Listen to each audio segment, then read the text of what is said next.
Hi everybody, welcome back to my channel. So today's video is basically part 2 of the how to become a herbalist video. The first one was just the books that I highly recommend, and today's one is giving you a little bit more insight into what it has been like for me personally becoming a herbalist and practicing after.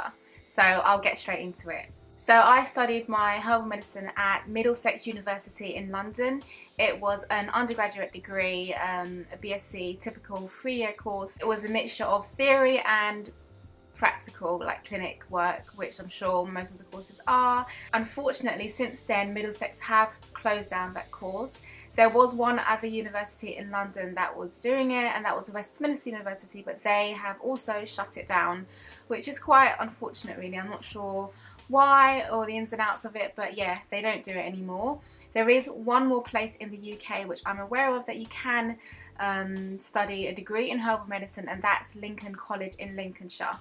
If you are interested in studying herbal medicine, then I have created a blog post on my website. I will put the link down below in the description box, but it just gives you all of the places, well, all of the places that I know of in the UK that you can study herbal medicine. There is one BSc degree program in Lincoln. The rest are all diploma courses, but are just as good.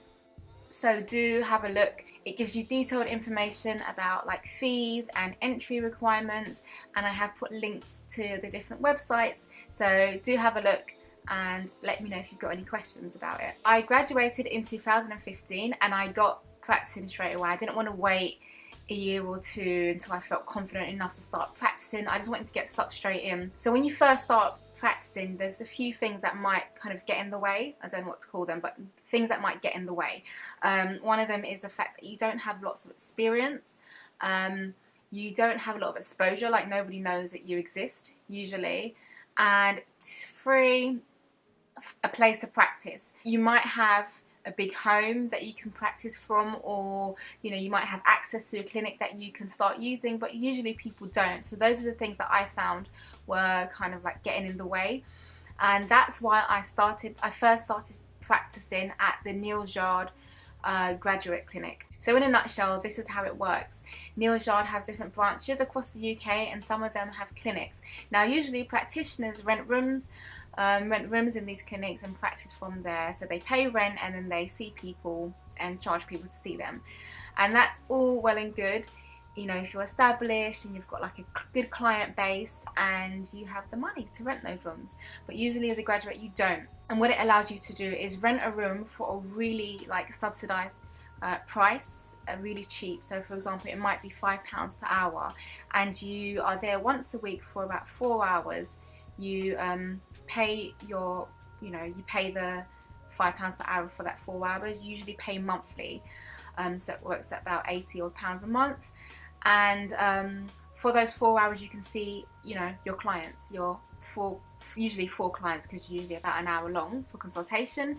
And you can charge your clients, but you can only charge your clients a maximum of, for example, £25.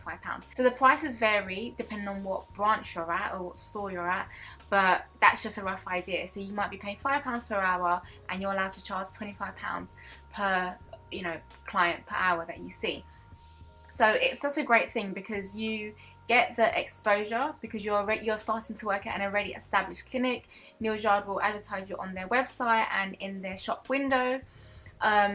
You're getting a lot of experience because people are just going to be coming, especially when you're charging such a low price. People are going to come and see you usually, and yeah, you just get more confident because you're seeing loads of people. People start to know you, and yeah, you're not paying much for rent. So yeah, that's what I did. I did it for a few months. I did give it up.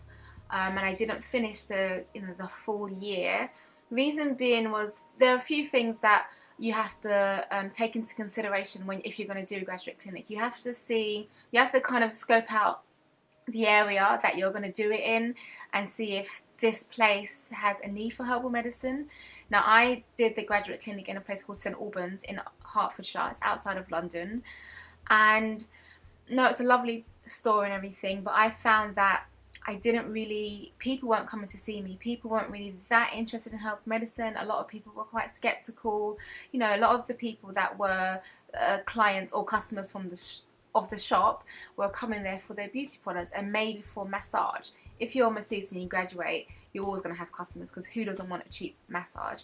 But yeah, I found that it wasn't that easy to kind of get stuck in and establish as a herbalist there. Yes, you do have to do a lot of like flyering, how do you call it? You have to create flyers and give them out. This was just my personal experience. I found that I was there on my Monday afternoons and sometimes kind of just floating around, not really seeing clients. I did see a couple, but it wasn't enough to make up me paying this monthly and being there, so I kind of just gave it up. However, I do still think it's a great, you know, scheme, and if you just find the right place. I think if I was maybe in Covent Garden, in that store, I do think that I would have seen loads more clients and got loads more experience. But yeah, I will put a link down below to some information about the graduate scheme if you wish to go on it or you want to look into it more. So when I stopped doing a graduate scheme, I just opted to do home visits. So that meant me going to people's houses and having the consultation there in people's homes, and that I found worked better because I could just see people as and when people booked consultations. I didn't have to rent like a room and wait and see if people would book consultations with me. And I still do home visits today, and I think it's amazing. I do have to travel, but for me it wasn't a problem if it meant that I could save the money and not have to rent somewhere and lose out. Now, the question that I get a lot is, you know, is this, being a herbalist, is it sustainable? Can I make a living off of it? And can I, you know, make enough money not to be able to work elsewhere? So I'm going to tell you my personal experience. It might be different for other people. Personally, I do think you need to be open to working elsewhere or having a side job or something that's going to support you financially while you try to, you know, establish yourself and try all the different things. Since I've graduated, I've always, you know, had a side job or worked elsewhere to be able to support myself financially. As well as practicing and gaining that experience that I need. So something else that you might be able to start doing is working in somebody else's clinic or an already established clinic, and that's what I have been doing for the past 2.5 years roughly. There was an already established clinic in North London that needed a herbalist, and I was fortunate enough to start working there, and that's what I've been doing, and it's been a blessing, mainly because I've got so much experience. So I've been practicing for about 4 years, and I wouldn't say that I'm the best herbalist or that I know everything. I still believe that I know nothing, to be honest, but I've gained so much experience in those 4 years. I've seen so many different people. I've had experience with making my own prescriptions. I've still got so much more to learn, but where I was 4 years ago to where I am now and what I know, it's just, there's so much growth, and that's been a blessing. So there are opportunities that you can that you might be blessed enough to get. Yes, you might not be able to charge or get as much money from consultations as you would want to in the future, but the experience for me was the most important thing, and that's exactly what I've gained there. It wasn't always just doing consultations, but giving advice to people, having like mini little chats with people and then making prescriptions up for them, and that's helped me to learn so much about people, about different conditions, about what herbs might work in certain situations and what herbs won't. It's been like invaluable. So that is one option for you. Also being like, you know, acceptance to the fact that this is not a normal career. You're not going to go to like a normal 9-to-5 job and, you know, stay there, do your work and then go home and get paid each month. You're going to have to be creative. Like, I don't just do home visits, but I do workshops. Not as often as I want to at the moment, but I do workshops, one-on-one group workshops. You know, there's so many options for you to explore, you know, online courses, going into kind of teaching or tutoring all the things that you've learned. You know, you just got to find a way to apply all of that knowledge that you work so hard for and paid for, to apply it and to hopefully make money off of it. One bit of advice that I would give is, how do I put it? Let people know, or don't be afraid to let people know that your knowledge and expertise they come with a cost, because this is your career, this is how you live, and a lot of people will try and take advantage, maybe not on purpose, not intentionally, but they will try and, you know, get all of, like, have consultations for free basically, and you can't do that. You know, you can get some practice and experience on maybe close friends and family, but, you know, you have to charge people for your time and your advice and your you know, prescriptions and things like that. So that's my one piece of advice that I will say. So yeah, I do hope this video has been helpful to you.